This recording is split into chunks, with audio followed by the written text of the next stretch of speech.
Hello, ladies, and Kelly, welcome back. Thank We you. are so happy to see you, and we send out love and best wishes to Angela, who's not with us today, and to her family.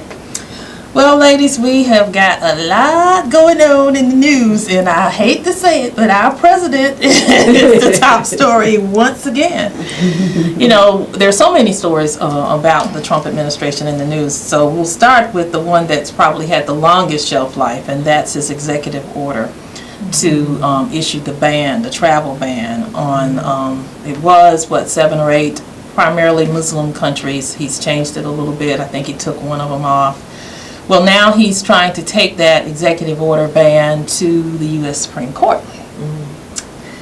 And a lot of folk are saying that it should not pass. As you know, the lower courts have already denied it, I think twice, maybe more, but at least twice. What's your take? Think he's going to be successful and ban all the Muslims from most of the Muslim countries from coming to America? No. No. No, he has a couple of problems with that executive order. The Ninth Circuit Court of Appeals has already said from the 7 countries that he focused on and said that Muslims from those countries can't come in, they have shown that he has no evidence to show that there has ever been anyone from those countries committing a terrorist act in the United States. So, I mean, that's a very good point. When you don't have any reason for an executive order, it's hard to get one passed. The second thing is that the First Amendment he has a problem with as well. The First Amendment. The Constitution. Yeah, the Constitution, right, of the United States. Basically, that deals with freedom of religion. So if the mere fact that he's trying to ban people based on religious preference, that's discrimination.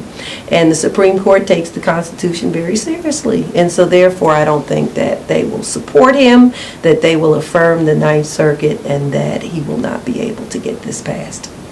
Even with the conservative court that we got now? Even with the conservative court. Because what the conservative court does is they follow the Constitution. That's what fundamentalists do. They are strict purveyors of the Constitution, and therefore if they are looking at the Constitution within the 4 corners of that document, that is not going to pass because you have a religious freedom problem under the First Amendment. So I don't think it's a matter of religion per se. I think it is a matter of those countries having a hotbed of terrorist activity and harboring those types of organizations. I think that's what the objection is. It's not saying, oh, you're a Muslim so you can't come here.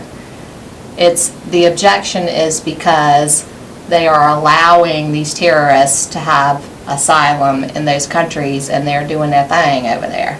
Yeah, but when you don't have one person from any of those countries ever perpetrating a terrorist act in this country, how can you support that? I mean, you have to have some reason for the executive order. And when you don't have one person from any of those 7 countries ever coming from any of those countries and perpetrating a terrorist act, I mean, you could say, oh, it could happen because they harbor them and so forth, but unless you can show that it's actually happened, there's no reason for an order if there's been no crime, if there's been no threat. And I think that's the basic problem that he has. Yeah, well, I mean, I don't know. It seems that Trump can do whatever he wants. But, I mean, I hope it doesn't pass because, you know, that's wrong to blame, you know, all these countries for the acts of some. So, But we'll see. It's interesting, though, the argument that you're saying, Donna, has been made by people who support Trump, but you remember his executive order was keeping people out of the country that were seeking pretty much asylum in the country. You know, people who were being persecuted really for refugees, in their own country, and the first order for people who were here with green cards and visas. Remember they were sending them back at first, and now he's saying that's the one that he needs to try to move to the Supreme Court to have approved. I mean, this is totally un-American. I mean, if you think about it, we are a country made from immigrants, with the exception of a few 100,000 slaves. But we are also a country now that is the primary target for terrorist organizations because they hate America and what we stand for in our way of life. And it's not that I disagree with any arguments that you're making, But my safety is important to me. Your safety is important to me. Your safety is important to me. And the reality is, this is the world that we live in today. Look what just happened in London.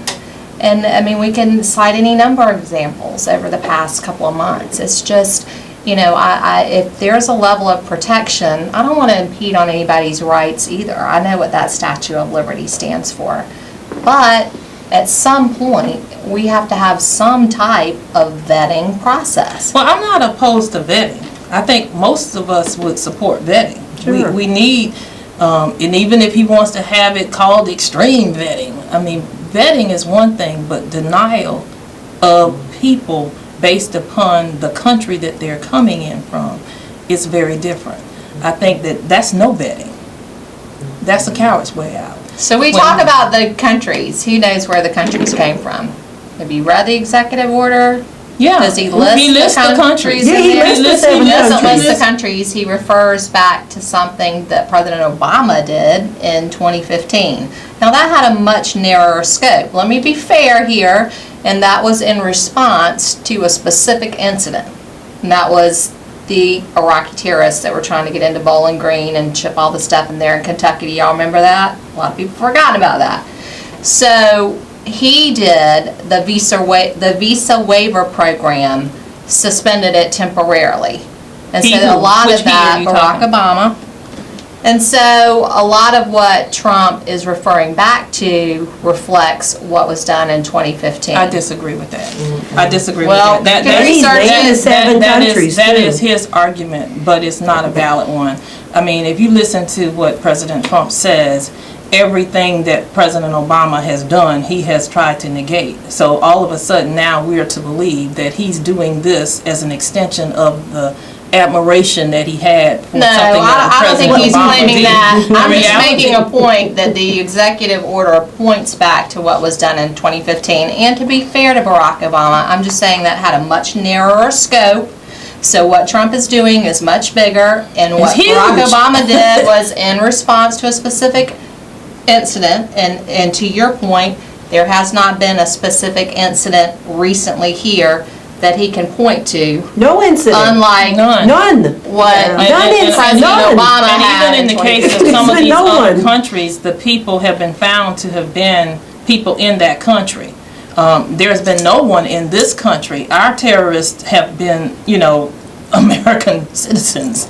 Or people who have been naturalized as citizens. That's right. And so, to me, this is a step beyond where President Obama ever even contemplated when you deny people from an entire country. And I acknowledge that. Yeah. Well, ladies, so what's the fix? ladies, we need to take a break. We need to take a break, but when we get back, we'll talk more about Trump. What if you could invest in the future? The future of kids, like a stock. Not the kind of stock that's about making money, but a stock for social change. A whole new kind of investment called Better Futures. When you invest, it helps kids go to college. Believe in us, invest in us, watch us grow. My name is Sydney, and I'm your dividend. Okay, lots of Americans are worried about how the world sees the United States under the Trump administration.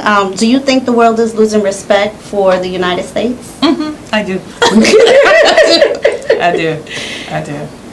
do. I mean, our allies don't know how to take us anymore. They don't know whether they're going to be condoned or condemned by our president. And that's important. I mean, and the world, I think, now is a lot smaller, even though technically I know that it isn't, but it is in terms of the ability to move information, to move people. And you have to have some friends in the world, you know, and we cannot afford in our attempt to, quote unquote, make America great again, to alienate those countries that have been our friends for generations. And I think that's what's happening in America. I do. Well, Everybody know what you're thinking. Well, I think that remains to be determined. There have been some actions by Trump that have given me pause. I think our former governor has quite a role to play and a load to bear in negotiating some of that. I think there's reason for some people to be concerned. And then there's other leaders that need to be concerned for entirely different reasons, like North Korea. I think, he is emboldened, and I think Trump isn't afraid to use force if necessary. Like I've said before, I do have faith in the fact that he has some good people working under him, some generals, some people that have been there for years, that know the lay of the land, that know about diplomacy. The question is he listening to those people? Yeah. That's the question. Do you listen? Do you take that advice? And I'm all for putting America first, too. Yeah. But I think it remains to be seen. Yeah. But that this question has been asked under other administrations as well. Yeah, I don't disagree with that. I feel like if Germany can survive Hitler, we can survive 4 years of Trump. That's an interesting comparison. Wow. That's an interesting comparison. I didn't say it. You said it. I know, I'm shocked. I'm certainly not comparing Trump to Hitler, and he's not. That sounded kind of like a comparison to Okay, me. let me clarify. I do not think that Trump is engaged in mass genocide and all of the horrible things, trying to get us into a world war. To your point, the world is a lot smaller than it was in those days. It is. But I have faith in the people of this country and, our representatives in Congress, and that's a scary statement. But there are some checks and balances that our forefathers were very wise to put into that Constitution that you were just talking about. So, anyway, I get so tired of talking about Trump. But he's the headline. I mean, he's not only the headline in America, he's the headline across the world. I know. I mean, he interjects himself into every situation. And it's hard not to talk about current events or news and not talk about him. And I think that's part of his downfall, is that he's so fixated on every little aspect of every little thing on television that he's not really focused on keeping America safe, keeping America ahead economically, and being a dependable president, not just to... I think he wants to keep us safe, and I think he wants us to do better economically. Well, it's like telling a kid that wants to make A's but never studies. You want to make some A's, you got to study, you got to do your homework, you got to bring it in, you got to let me check it. And that's kind of like where we are with Trump. He will not listen to the people around him. And that's dangerous. And even the Korean example that you brought up, I mean, North Korea is launching missiles. They've sent up some more since we took the liberty of throwing 50-some missiles at them. I mean, so the likelihood is, we can end up blowing up the world because you have people so stubborn that they're not willing to listen to anybody. And that's scary to me. Well, fortunately, North Korea, they have a dictator, but acts of war in this country require congressional approval. And what about Congress? On that level. But look at them. They're not doing anything to Trump. Going along with everything he scared. said. I don't think they're going along with everything. Well, I think they're scared because, like, if he doesn't like someone or if they disagree with him too much, then they get fired. Well, he can't fire them. Only the voters in their district can fire them. So, anyway, well, speaking of all of that, and members of Congress, some of them are already rumbling about the possibility of impeaching President Trump. And I think that is interesting. What do you think? I think it's, a very likely, I think it's probably going to happen eventually. I mean, if we keep going down this path that we're on, I mean, trickle, trickle, trickle, Russia, Russia, Russia. Everybody's connected to Russia. And then to thwart the attempt to get to the bottom of it, I think that's what's going to be problematic for him.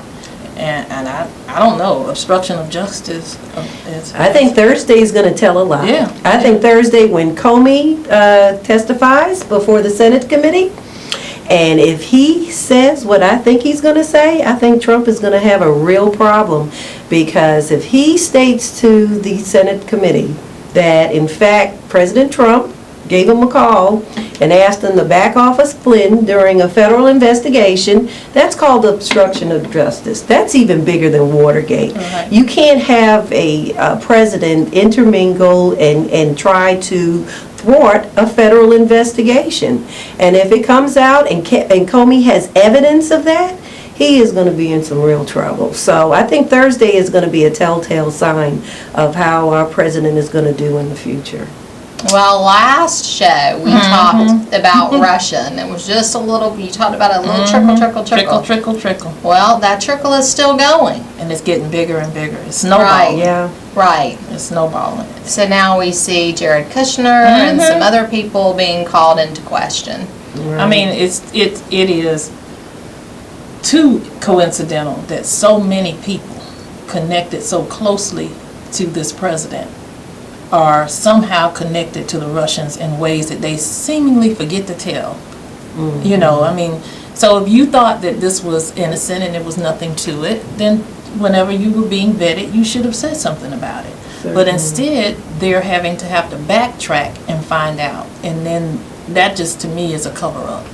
I mean, that's what a It cover-up doesn't is. look good. It doesn't look good. And if it comes to light that someone in that Trump administration knew that the Russians had anything to do with the outcome of this last election, oh my goodness, I can't even envision anything but impeachment and proceedings starting if that comes out. But you know what scares me, and this is back to your point, Jessica, I just haven't seen the will and the courage among the congressional members to hold him accountable. It's like I've been watching the commentary when they're asked, he'll say something really crazy and then they'll try to justify it. Sometimes you just got to call crazy and say this was wrong. Now we need to move here or there or everywhere, but this is not right. And I'm of the opinion that maybe, just maybe, even if there is evidence, they might not do anything to him. I think they'd be forced to, though, Wendy. By If whom? it comes to an obstruction of they- justice, I think they would be forced to take some kind of action. And that's one point I don't agree, because a lot of times they don't support Trump. They say nothing. Exactly. They have no comment, And that to Well, a me lot of says these that they're not people supporting him. weren't, So even on the Republican side, weren't very staunch Trump No, that's supporters true. That's true. going into it. I don't see where they have these huge But allegiances. power is, it has made these people silent, in my opinion, or in some instances defensive for him. They're defending the indefensible, and they know it. They'll play a clip where he said these things, and then they'll play another clip where he tries to deny it, and they will try to help him deny that he said what he said. And I just think that mentality is scary. So it's going to be left up to the American people to, I don't want to use the word revolt, but to raise the level of scrutiny to the point where the people who are sitting in Congress and doing nothing will have to do something. Well, the I doubt mainstream it. media, there are no fans of Trump. So I have every confidence that they will be all over every meeting and every hearing that they can get into, and they will be raising those questions as they have, and maybe rightfully so, we shall see. But let's Why do you give say them the the mainstream benefit. media is no, why do you say that? Do you watch the news? But they're talking about what he said. You remember I'm when... saying they're not fans of President Trump. But it's not their job to be his fan. I'm It's not their saying job. it is. I'm just saying that they will be in those meetings and they will be reporting what is said. the truth. The truth. Right. If we could just get to the truth I think we'll The be truth. I don't That's think what they anybody do. in Congress is going to get some big old whopping piece of whatever and be able to be like, oh, well, because there are people there to hold them accountable. And, I mean, Trump has not done anything to make friends with the media since he's been in office. Well, I Either. said this before, and I'll say it again. If we could just get those tax returns, we could see what the problem is. Because I think it boils down to money. I think it has to do with money for the Kushners or whatever his name is, and his sons and his daughter and even him. He may be in financial trouble, and until we know what can be leveraged against him by these countries that may hold his debt, Russia being one of them, then I think we're at a distinct disadvantage. And he has said he's not turning over his tax return. Well, Wendy, good luck with that, trying to get those tax returns. We're going to change the subject in our next segment. No more Trump for this section. We're going to talk basketball and equal pay, and we'll be right back. Thank you. They said I have troll teeth. That my voice sounded like a possessed baby doll. That no one would ever love someone as stupid as me. That I was fat, ugly. Disgusting. The effect of bullying is potent. We will no longer be the silent majority. Now, when you see online bullying, there's something you can do about it. We're gonna take action with the I. I am a witness. I am a witness. I am a witness. I am a witness. I am a witness, and so are you.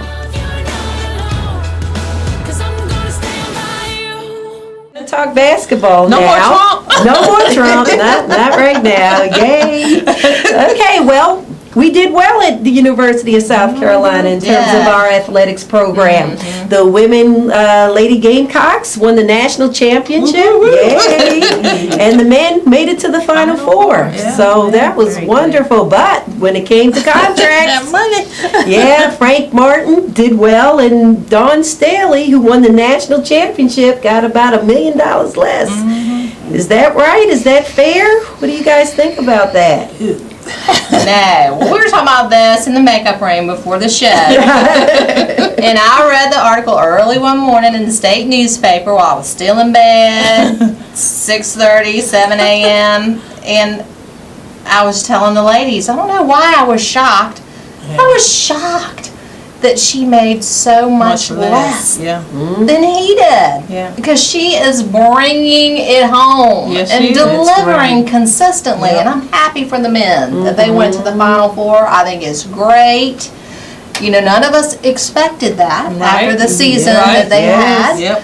But, you know, Coach Staley has been several times and has been consistently delivering. Yep. She was just named the U.S. national team coach Yep. at the Olympics. That's right. I mean, we're very proud. And I don't know why it shocked me that she made so much less, but it was one of the few times where I was like, no, wait a minute. Something's not right. Something's not right. Why should she be making so much less when she's bringing it home? Yeah, and has a better track record. I mean, Not only a winning season, but I mean the stands are packed every Packed. game. Every Every game. Sellout game. game. And in fact, the University of South Carolina women's basketball, I think, has the highest attendance in the nation. They do. They average Yes. over 10,000 fans per game or more. I did a Facebook post that morning, and I couldn't believe got you in trouble, didn't it? I mean, that thing was blowing up. I just couldn't believe, well, you just don't understand, and men's sports and women's sports are different, and I get that. But again, she delivers consistently, and her crowds are sometimes even higher than what they have Oh, at it the is. men's game. So respectively, that argument I felt like did not apply here either. I just think every woman ought to have been up in arms about that, because that is clearly an example of the difference in pay for women and men. But you know what bothered me? Dawn Staley didn't seem outraged Well, at it. you know, I mean- I thought she was going to be a little bit more vocal about that, because I think that She's she so could pretty cool. much. Yeah. She's Yeah, so nice, yeah. and but we have to think about something. Somebody and can impact. steal her away. Yeah, and They really could. And, I mean, you know, the rightfully likelihood so. is she might get stolen away. I mean, and the truth of the matter is, and it might not be the coach of women's team. It might be the coach of male team. Yep. And I wonder, would her salary suddenly triple? The Right. reality of it is, we live in a country that devalues the work of women. And it doesn't matter. Even when it's better and Right, more consistent. Exactly. It doesn't matter how good the women are or how much they accomplish. They're still women. And I made this point earlier, that's a state institution. That's my alma mater. I love And mine UNC. too. But Mine they, too. in this instance, were wrong. Because that is a state governmentally funded institution, and it should be required to adhere to equal opportunity. That's true. And Exactly. paying a person based upon merit, which is what this is, merit pay, should not discriminate between a male and a female. Especially when the female has a far superior record in terms of her performance. So I think it was wrong. And maybe Dawn won't say nothing, but we saying something. We need to say something about it. Should I talk about the text that I got and posted? Go ahead, girl. Okay. One Did you of get a my death threat? friends said that I needed to shut up, that I sounded like a whiny snowflake, Oh my. that I needed to you are contact whiny. him before making any other sports-related post, and that she was, at this point, one of the highest paid female coaches in the country, so I just needed to pipe down. Wow. Which is not a good thing, Unfriended. because It's a good thing they're that all he doesn't live in the underpaid. state. Right. They're all underpaid. They're all That's the underpaid, so point. that's not That saying is anything. the point. And we, you know, so often we're asked to be satisfied with less because after all, we're of lesser value. And we're supposed to just accept that. But, you know, I mean, I can understand her position, maybe not wanting to say anything, but I think anybody that looked at this would have to say, why? Why is she being paid over, what is it, $1 million less? Yeah. Yeah, that's, Yeah. that doesn't make good sense to me. It But doesn't to me either. I just, it was one of the first times where it really bit me, where I was looking at something and going, whoa. That ain't right. Welcome to reality, ladies. Welcome to reality. Well, we just can't fix this, obviously, just like we can't fix Trump. But we keep trying. So stay with us. We'll be right back. I'm a single mother, and I was the main one working, so I never thought that I could go back to school, you know?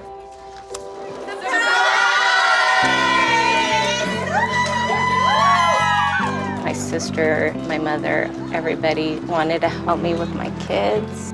I could not have gotten my diploma without my family. Find free adult education classes near you at finishyourdiploma.org.